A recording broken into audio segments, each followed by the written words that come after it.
நம்ம வந்து பார்த்தீங்கன்னா குப்த பேரரசில் உள்ள அவங்களோட நிலங்களை வந்து பார்த்தீங்கன்னா எப்படி வரிசைப்படுத்தியிருக்காங்க அல்லது வகைப்படுத்தியிருக்காங்க அப்படிங்கிறத பார்க்க போகிறோம்.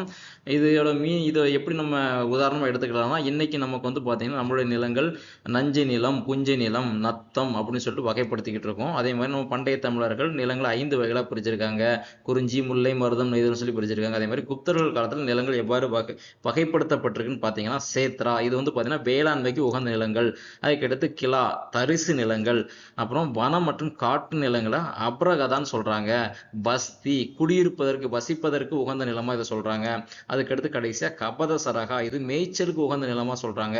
ஸோ இந்த மாதிரி சேத்ரா, கிலா, அப்ரகதா, பஸ்தி, கபத சரகா இந்த மாதிரி நிலங்கள் வந்து பார்த்தீங்கன்னா குப்தர்கள் காலத்தில் வரிசைப்படுத்தியிருக்காங்க, வகைப்படுத்தியிருக்காங்க.